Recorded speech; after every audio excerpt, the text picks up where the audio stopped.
Hi everyone. JavaScript के इस part के अंदर हम लोग वेरिएबल्स के बारे में बात करने वाले हैं। वेरिएबल्स को काफ़ी डिटेल में डेप्थ में समझेंगे यहाँ पे।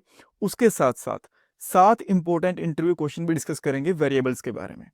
पॉइंट्स के साथ शुरू कर लेते हैं। सबसे पहले मैं आपको बताऊंगा वेरिएबल्स ये होते क्या हैं, इनकी जरूरत क्यों पड़ती है, ये कितने टाइप के होते हैं, इनका सिंटैक्स देखेंगे, नेमिंग कैसे करते हैं वेरिएबल्स की जावास्क्रिप्ट में। इसका मतलब है कि जब हम लोग वेरिएबल्स बनाते हैं तो उनके नाम हमें किस हिसाब से रखने चाहिए, बिकॉज कुछ भी नाम नहीं रख सकते हो, कुछ लिमिटेशंस होती हैं, क्या चीज़ यूज़ कर सकते हो क्या चीज़ यूज़ नहीं कर सकते हो, उसके बारे में आपको काफ़ी डिटेल में बताऊंगा।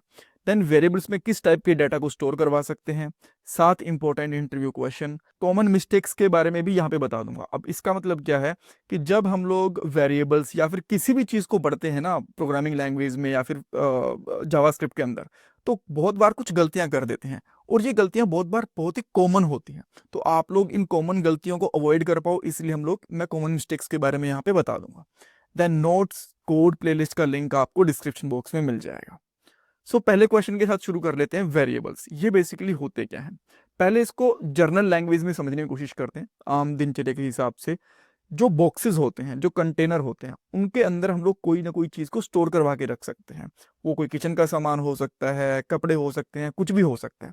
उसी तरीके से प्रोग्रामिंग लैंग्वेज के अंदर भी वेरिएबल्स होते हैं जिनके अंदर आप लोग कुछ ना कुछ इन्फॉर्मेशन को स्टोर करवा के रख सकते हो। ऐसा नहीं है कि वेरिएबल्स बस आपको जावास्क्रिप्ट के अंदर ही मिलेंगे। C++, PHP, जावा, पाइथन, हर एक प्रोग्रामिंग लैंग्वेज के अंदर आपको वेरिएबल्स देखने को मिल जाएंगे। वेरिएबल्स बेसिकली क्या होते हैं, कंटेनर होते हैं जिनके अंदर हम लोग कुछ ना कुछ डेटा, इंफॉर्मेशन, वैल्यू को स्टोर करवा सकते हैं।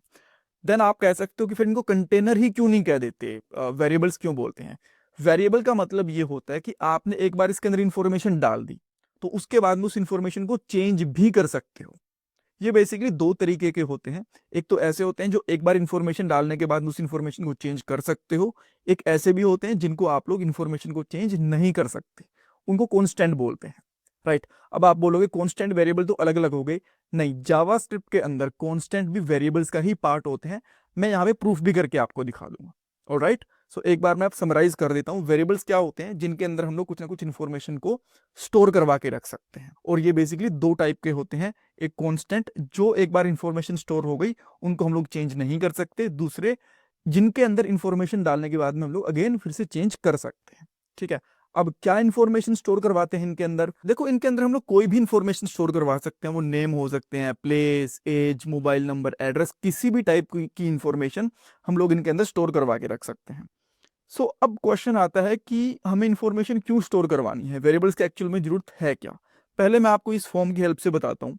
जैसे ही आप लोग यहाँ पे सबमिट करोगे एक यूजर नेम और पासवर्ड डाल के, माइट भी आपको इसके बाद में लॉगिन करवाना हो, साइन अप करवाना हो, या फिर कुछ और भी चीज हो सकती है आपको करवानी हो, तो ऐसा नहीं होता कि वो डायरेक्टली हो जाएगी। पहले वो वैल्यू जो आपने इन इनपुट फील्ड के अंदर रखी है ना, वो वेरिएबल के अंदर स्टोर होगी।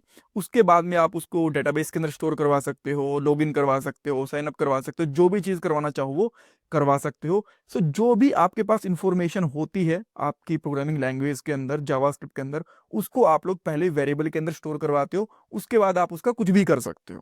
ठीक है। अब मैं कुछ और एग्जांपल दे देता हूँ। मान लो आप एक वेबसाइट बना रहे हो, तो एक पेज पे आपने लॉगिन के लिए यूजर नेम और पासवर्ड डाला, और दूसरे पेज के ऊपर ही वहां पे आप लोग उसका नाम दिखा देते हो ना, कि वेलकम अनिल सिद्धू, या फिर जिसका भी जो भी नाम होता है। तो वो जो वेलकम के बाद चीज आती है वो वेरिएबल के अंदर ही स्टोर होती है। नेक्स्ट, जैसे कि आप लोग कोई गेम खेल रहे हो, राइट, उसके अंदर स्कोर लगातार चेंज होता रहता है, तो जो स्कोर चेंज हो रहा है बार बार, वो एक वेरिएबल के अंदर ही स्टोर होता है बेसिकली। आप जब शॉपिंग करते हो, ऑनलाइन शॉपिंग करते हो, तो जो शॉपिंग कार्ट के अंदर वैल्यू होती है ना, कि 2 आइटम ऐड कर लिए, 4 आइटम ऐड कर दिए, वो भी वेरिएबल के अंदर ही होते हैं। बेसिकली कहने का मतलब ये है, जो भी इंफॉर्मेशन, जो भी वैल्यू आप लोग स्टोर करवाते हो प्रोग्रामिंग लैंग्वेज के अंदर, वो वेरिएबल के अंदर ही स्टोर होती है। राइट। डेटाबेस और वेरिएबल, इन दोनों के बीच में कंफ्यूज मत होना। वेरिएबल जो इंफॉर्मेशन स्टोर होती है वो आपके ब्राउजर तक ही लिमिटेड रहती है। जो डेटाबेस की वैल्यू होती है वो आप लोग एक बार स्टोर करने के बाद किसी भी दूसरे सिस्टम में, तीसरे सिस्टम में, चौथे सिस्टम के अंदर एक्सेस कर सकते हो। बट जो आपने इंफॉर्मेशन, जो आपने वैल्यू एक वेरिएबल के अंदर स्टोर करवाई है, वो आपके सिस्टम तक ही रहती है। राइट। डेटाबेस और वेरिएबल, इन दोनों के बीच में बिल्कुल भी कंफ्यूज मत करना, ये दोनों कंप्लीटली अलग अलग चीजें हैं। ओके। वेरिएबल्स कितने टाइप के होते हैं? बेसिकली 3 टाइप के होते हैं जावास्क्रिप्ट के अंदर। एक वेर, ये एक बहुत पुराना तरीका है, इसको अवॉइड करना चाहिए, ज़्यादा यूज नहीं करना चाहिए। क्यों? अभी इसके बारे में आपको बताऊंगा। मॉडर्न तरीका है लेट, इसका यूज करना चाहिए, ये रिकमेंडेड है। सो जो भी वैल्यू आप लोग वेर के अंदर या फिर लेट के अंदर इन टाइप के वेरिएबल्स के अंदर स्टोर करवाते हो, उसको आप चेंज कर सकते हो, उसको आप मॉडिफाई कर सकते हो। एक तीसरा तरीका होता है कॉन्स्ट, इसके अंदर आपने जो एक बार वैल्यू स्टोर करवा ली उसको आप लोग चेंज नहीं कर सकते। ऑलराइट, इसके बारे में आपको भी कोड के साथ एग्जांपल दूंगा, डोंट वरी, बट पहले एक बार के लिए सिंटैक्स देख लेते हैं। सो वेर का सिंटैक्स, लेट का सिंटैक्स, कॉन्स्ट का सिंटैक्स काफी सिमिलर है, बस जो फर्स्ट लेटर है ना आपको ये चेंज करना है। अगर आप यहाँ पे वेर बना दोगे तो इस तरीके से ये एक वेर टाइप का वेरिएबल बन जाएगा, लेट लगा दोगे तो लेट टाइप का हो जाएगा, और कॉन्स्ट लगा दोगे तो कॉन्स्टेंट हो जाएगा। अगेन इन तीनों में सबसे बड़ा डिफरेंस क्या है, ये दोनों तो कुछ हद तक सेम है। एक बार आपने जो वैल्यू डाल दी, पहले आपने अनिल सिद्धू डाल दिया, बाद में इसके बाद आपने सैम पीटर कुछ भी वैल्यू डाल दी तो वो एक्सेप्ट हो जाएगी यहाँ पे नेम के अंदर। बट अगर आपने कांस्टेंट करके एक नेम डिक्लेयर कर दिया, उसके बाद में वो वैल्यू कभी भी चेंज नहीं होती। अब आपके पास एक और क्वेश्चन होगा कि अगर वैल्यू चेंज करनी है तो क्यों करनी है, जैसे कि वेयर और लेट के केस में होती है। अगर वैल्यू चेंज नहीं करनी तो क्यों नहीं करनी, राइट? दोनों को केस आपको यहाँ पे देखने को मिलेंगे। देखो, मान लो हम लोग एक वेबसाइट बना रहे हैं और लॉगिन करवा दिया हम लोगों ने वहां पे यूजर का। जब एक यूजर लॉगिन हो गया तो उसको चेंज थोड़ी ना करना है, राइट? जब तक वो लॉग आउट नहीं करता, दूसरा यूजर लॉगिन नहीं करता, तब तक वो वैल्यू फिक्स रहेगी ना। तो वहां पे आपको कॉन्स्टेंट यूज करना चाहिए। जब बात आती है शॉपिंग कार्ट की, या फिर हम लोग बात करते हैं यहाँ पे किसी गेम के स्कोर की, तो वो चेंज होते रहते हैं, राइट? आपने शॉपिंग कार्ट के अंदर पहले 2 आइटम ऐड करे, 3 करे, 4 करे, फिर 2-3 हटा दिए, वो चेंज होते रह रहे हैं, ठीक है? और जो स्कोर है वो भी बढ़ता रहता है। तो यहाँ पे आपको वेर या फिर लेट यूज करना चाहिए ऊपर, जहां पे एक इंफॉर्मेशन चेंज नहीं हो रही, बिकॉज जब यूजर ने लॉगिन कर लिया तो उसका नाम चेंज होगा नहीं लॉग्ड इन यूजर का, राइट? तो वहां पे कॉन्स्टेंट यूज करना चाहिए आपको, राइट? सो यहाँ पे आपको बेसिकली चीजें समझ में आ चुकी हैं। सिंटेक्स भी देख लिया।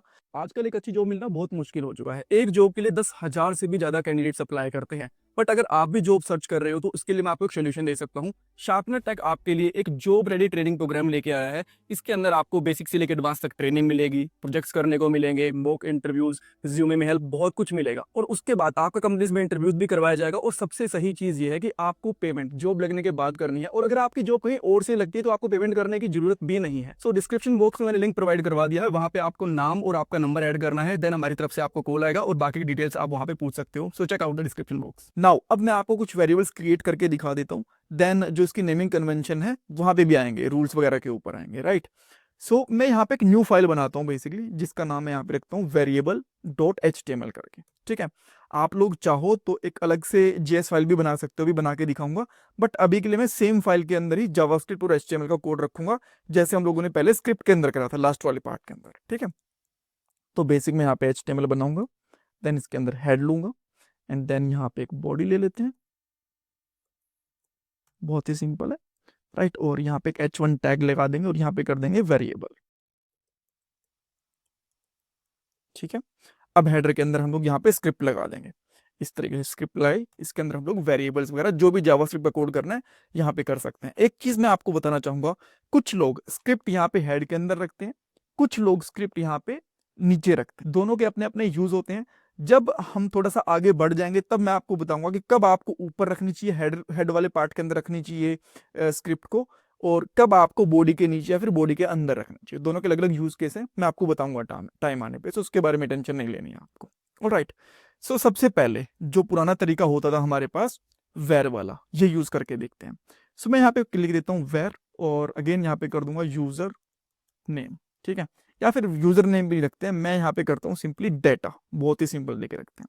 और इसके अंदर मैं यहाँ पे डाल देता हूँ अनिल सिद्धू, ठीक है? ये चीज कर दी। अब मैंने क्या करा, बहुत सारा कोड कर दिया, यहाँ पे बहुत सारी लाइनों का कोड लिख दिया, देन अब मुझे यहाँ पे अलर्ट करवाना है, ठीक है? यहाँ पे बहुत सारा कोड कर दिया मैंने, मान लो एक बार के लिए, और अब मुझे यहाँ पे चाहिए। तो यहाँ पे आने के बाद में मैं लिखता हूँ डेटा, और अब यहाँ पे अलर्ट के अंदर डेटा आ जाएगा। लास्ट वाले पार्ट के अंदर मैंने आपको बताया था ना कि अलर्ट की वजह से पॉपअप आ जाते हैं, राइट? सो वो देख सकते हो आप। अभी मैं आपको दिखाता हूँ। सिंपली मेरे पास यहाँ पे इस फोल्डर के अंदर जावास्क्रिप्ट वाले के अंदर जाके इसको मैं ओपन विद ब्राउजर करता हूँ, ठीक है? क्रोम ब्राउजर करता हूँ, एंड देखो यहाँ पे अनिल सिद्धू आ गया, ठीक है? यहाँ पे आ गया। अगर मैं इसके अंदर कुछ और रख देता, जैसे कि अनिल सिद्धू की जगह मैं कर देता हूँ यहाँ पे पीटर, ठीक है? यहाँ पे आया, पीटर करा, और इसको मैं रिफ्रेश करूंगा, यहाँ पे पीटर आ गया। और जैसा मैंने आपको बताया था कि इसके अंदर वैल्यू चेंज हो सकती है, तो यहाँ पे डेटा के अंदर हम लोग यहाँ पे फिर से कुछ चेंज कर सकते हैं, जैसे मैंने सैम कर दिया, तो अब यहाँ पे पीटर अलर्ट नहीं होगा, सैम अलर्ट होगा, बिकॉज पहले हम लोगों ने कुछ बनाया था, अब हम लोगों ने कुछ और बना दिया, राइट। इस तरीके से देखो, अब यहाँ पे आता हूँ तो सैम हो गया, ठीक है। अब ये थोड़ी सी चीज समझ में आ गई। अब मैं आपको एक काम करता हूँ, इसका ना बेसिक सिंटैक्स बताता हूँ आराम से। सबसे पहले आपको किस टाइप का वेरिएबल बनाना है वो डिक्लेयर करना है, वेर, लेट या फिर कॉन्स्ट, जो भी आप डिक्लेयर करना चाहते हो। तो मैं यहाँ पे कर दूंगा वेर, ठीक है। उसके बाद में उस वेरिएबल का नाम, जो भी आप नाम रखना चाहते हो, जैसे मैंने यहाँ पे रख दिया डेटा, या फिर आप यहाँ पे रख सकते हो इन्फो, या फिर नाम रख सकते हो वेल, या फिर यूजर नेम, जो भी आपको ठीक रखे, ठीक है, ठीक लगे वो रख सकते हो। मैंने यहाँ पे कर दिया डेटा। अब इस डेटा के अंदर हमें क्या वैल्यू स्टोर करवानी है। मान लो मैं इसमें नेम स्टोर करवाना चाहता हूं, क्या, अनिल सिद्धू, ये, ठीक है।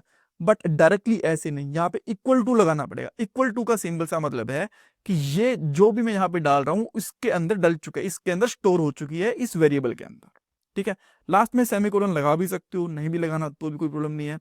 और ये कोट्स का क्या मतलब है, कोट्स का मतलब ये होता है जब भी हम लोग कोई भी अल्फाबेटिक चीज लेते हैं, इंग्लिश के अंदर ए से लेके जेड तक चीजें लेते हैं, ठीक है, या फिर यहाँ पे कुछ हैश वगैरह लेते हैं, कोई भी चीज लेते हैं तो कोट्स लगानी होती है। इसका मतलब होता है कि ये ना तो कोई वेरिएबल है, ना कोई अलग से फंक्शनैलिटी है, बस ये डेटा है हमारा, ठीक है, ये डेटा है। मैं आपको डिटेल में आने वाले टाइम के अंदर बताऊंगा, इसको हम लोग स्ट्रिंग टाइप का डेटा बोलते हैं। तो ये डेटा था जो हम लोगों ने कोट्स के अंदर रख लिया और यहाँ पे इस तरीके से स्टोर करवा दिया, एंड देन हम लोग यहाँ पे अलर्ट कर देते हैं। और इसके अंदर मैं बेसिकली क्या करूंगा, डेटा को डाल दूंगा और यहाँ पे इसको रिफ्रेश करूंगा, तो बिकॉज रिफ्रेश करने पेज लोड होता है, तो तब ये चीज एग्जीक्यूट हुई और हमारे पास यहाँ पे डेटा आ गया, ठीक है। ओके, सो ये तो हो गया हमारे पास जो डेटा था। मैं इसको लेट करूंगा तो लेट भी इसी तरीके से काम करेगा, अभी डिफरेंस मैं आपको बताऊंगा, बट अभी के लिए ध्यान से देखो, अभी भी सेम उसी तरीके से काम कर रहा है यहाँ पे, ठीक है। अगर मैं यहाँ पे कांस्टेंट करता हूं तो वो भी अभी के लिए सेम इसी तरीके से काम करेगा, बिल्कुल भी डिफरेंस नहीं आया, ठीक है। बट अब मैं आपको डिफरेंस दिखाता हूं। जब आपने कांस्टेंट लिया ना तो इसका नाम आप चेंज करने की कोशिश करो। मैं अब यहाँ पे डेटा डालता हूं और यहाँ पे डाल देता हूं पीटर, तो अब ये अलर्ट नहीं करेगा।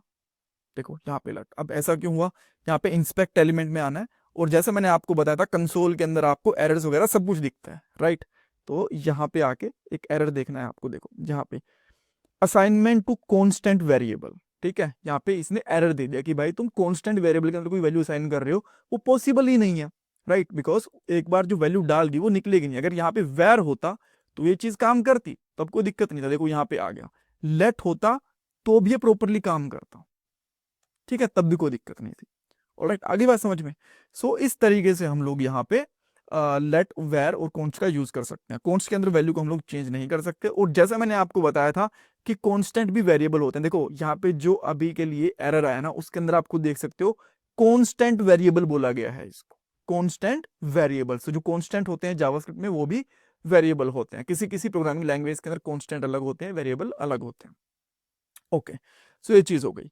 अब आप बोलोगे ठीक है भाई, हमें इसके अंदर तो डिफरेंस समझ में आ गया, जो ये चीज थी ना वेर कॉन्स्ट के अंदर और इन दोनों के अंदर, इन दोनों में क्या डिफरेंस है, ये एक मेजर चीज बनती है, ठीक है।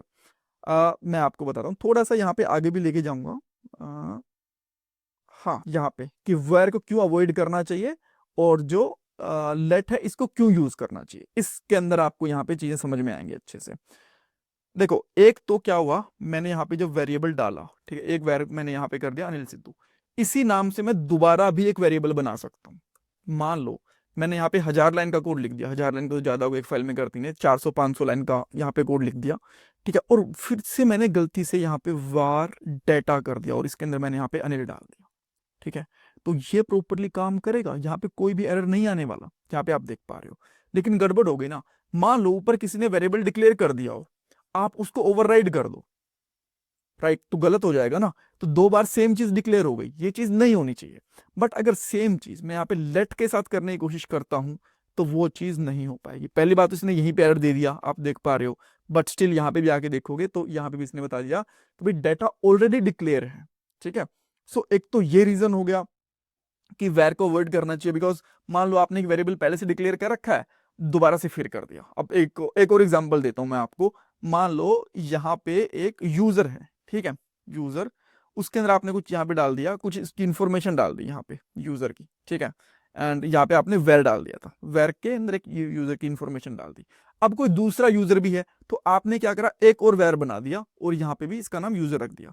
तो पहले यूजर का जो डाटा था वो गायब हो जाएगा इस तरीके से, ठीक है। बट अगर यहाँ पे लेट होगा तो पहले ही बता देगा कि भाई ये यूजर आपने पहले लिया हुआ है, कुछ और वेरिएबल ले लो, ये आपने पहले इंफॉर्मेशन डिक्लेयर कर दी है। ऑलराइट, सो इसीलिए हम लोगों को यहाँ पे लेट यूज करना चाहिए और वेर को अवॉइड करना चाहिए, ठीक है। एक तो ये हो गया। एक दूसरा स्कोप का इशू भी है। स्कोप का इशू क्या है मैं आपको बताता हूँ। यहाँ पे अभी मैं यहाँ पे कुछ एक्स्ट्रा कोड कर रहा हूँ, इसको थोड़ा अवॉइड करना, बट यहाँ पे बस समझने की कोशिश करना मैं क्या कह रहा हूँ। कोड पे मत जाना कि इफ क्या आ गया ये बीच में, इसको भी भूल जाना, ठीक है। मैं यहाँ पे ट्रू पे आता हूँ, देन मैंने यहाँ पे क्या कर रहा हूँ, वेर, और यहाँ पे डाल दिया मैंने नम, ठीक है, इनकी नंबर, और इसके अंदर डाल दिया मैंने 100, और यहाँ पे आके मैंने नम को क्या कर दिया, प्रिंट करवा दिया, ठीक है। और यहाँ पे आके बाद मैं रिफ्रेश करूंगा इसको, देखो अभी भी 10 आ गया यहाँ पे, ठीक है। बट मैं चाहता था कि ये डाटा इसके अंदर ही रहे, इस इफ कंडीशन के अंदर, इससे बाहर जाए ही ना, राइट। बट ये फिर भी इससे बाहर भी भेज दिया इसने, गलत है ना।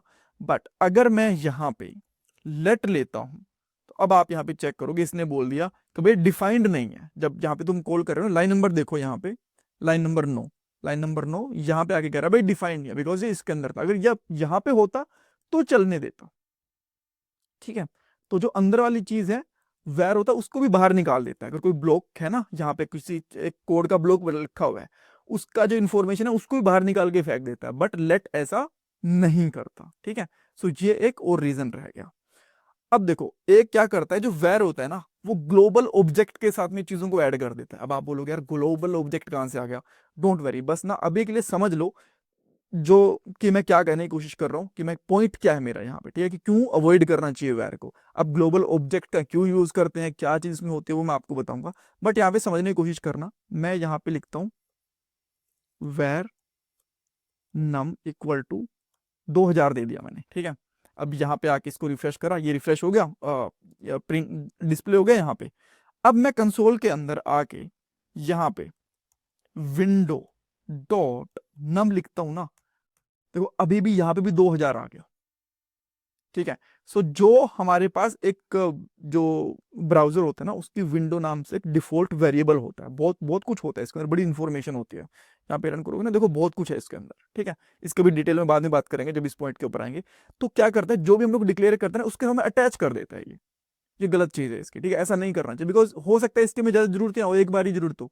बट अगर मैं यहाँ पे लेट लूंगा, अब इसको यहाँ पे करूंगा, इसने ये ऊपर तो कर दिया, लेकिन यहाँ पे आके अगर मैं यहाँ पे नम लिखूंगा तो ये अनडिफाइंड है। ये चीज यहाँ पे है ही नहीं, क्योंकि इसने जो ग्लोबल ऑब्जेक्ट है उसके साथ में अटैच करा ही नहीं है लेट ने, ठीक है।